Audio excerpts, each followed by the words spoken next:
personas que quizás comiencen a aislarse, dejen de hacer o de cumplir las funciones habituales, ¿pudiera esto ser síntoma de deterioro cognitivo? Yo diría que convendría que fueran al especialista y eso se determinara si es un síntoma de deterioro cognitivo o no. Y yo creo que, como decía Mónica anteriormente, eso puede incluso ser bueno para la persona, curativo, por decirlo de alguna manera, como decía ella, porque si tú tienes miedo, empiezas a comportarte peor, a fallar, entonces vas al especialista, te dice no tienes nada y te quedas tranquilo y se te disminuyen las alteraciones cognitivas.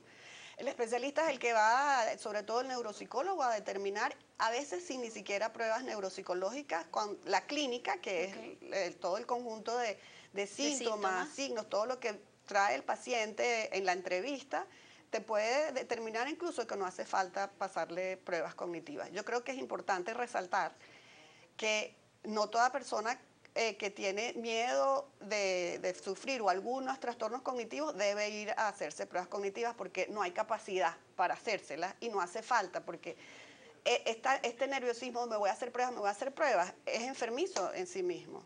¿Ves? Entonces, yo creo que es mejor atender a la prevención, que es lo número uno que uno tiene que hacer, buscar centrarse, estar presente, dejar de evadir lo que se siente, porque esta actividad multitarea es una manera de evadir lo que se siente, comenzar a ver hacia adentro, aceptar lo que se siente, hacer actividades más relacionadas con la familia, actividades recreativas, buscar un modo de vida sano antes que estar preocupándote por la enfermedad. ¿Qué tanto puede ayudarnos el mantenernos quizás constantemente leyendo, aprendiendo, por ejemplo, un nuevo idioma, trabajando en alguna manualidad? Muchísimo. Eso aumenta la reserva cognitiva y a mayor reserva cognitiva, menor impacto de enfermedad, aún cuando la vayas a desarrollar. ¿Qué otras recomendaciones se tienen en materia preventiva? Actividades deportivas. Mantener una actividad entre 30 y 45 minutos de actividad cardiovascular. ¿Diaria? 30 minutos diarios, 45 minutos 5 veces a la semana. ¿Okay? Eso previene deterioro de la cognición. Tener hábitos buenos de alimentación, que lo vamos a hacer desde el pequeñito porque no vas a decirle al abuelito de 60 años que comienza a comer bien. O sea, desde que somos los pequeños tenemos que empezar a educar hábitos de alimentación. ¿Qué se debe comer para la salud cerebral? Alimentos ricos en omega 3, ¿ok? Alimentos ricos en vitamina B12. ¿Cuáles son? Pescados, alimentos ricos en vitamina B12, hojas verdes. Debemos hidratarnos bien. Se sabe que la hidratación mejora la velocidad de procesamiento de la información. Cuando yo consumo agua, me hidrato, mejora mi capacidad de responder ante las actividades. Todo eso se debe consumir. Frutos secos, ¿ok? Almendras porque son ricos en omega también. Todos esos son alimentos que debemos consumir. Importantísimo conocerlo. El tema de evitar las rutinas, ¿cuán importante también es para esto en materia preventiva? Cuando uno hace una actividad rutinaria, el cerebro está en su mínima actividad.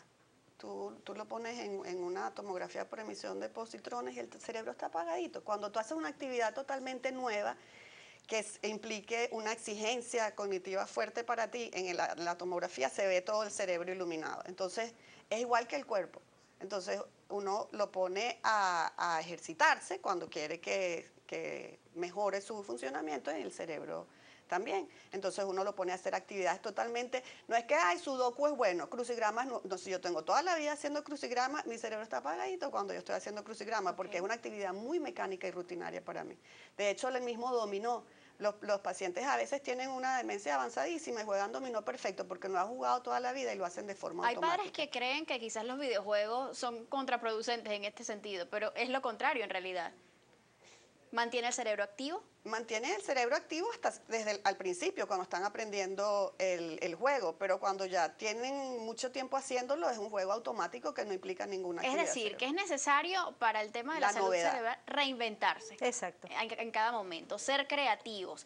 De repente, si el trabajo es muy rutinario, pues entonces encontrar otras formas de hacerlo, plantearse retos, tener otros proyectos y sobre todo relacionarse con las amistades. Se ha determinado, entiendo también, que el mantenerse hablando, sosteniendo conversaciones, sobre todo si son conversaciones que estimulan nuestra capacidad pues crítica, pues esto ayuda muchísimo. El compartir es un factor preventivo para el deterioro de la cognición. Compartir. conocer nuevas personas, amarse, salir, pasear, Bien. eso. Muchísimas gracias a ambas por habernos acompañado el Gracias día a ti. de hoy a hablar de este tema tan interesante. Esperemos que todas estas recomendaciones le hayan servido de muchísima ayuda a todas las personas quienes nos observaron el día de hoy. Recuerden, amigos, que el ejemplo comienza por casa. Siempre es mejor ser parte de la solución que del problema, sobre todo en estos casos. Nos vemos mañana.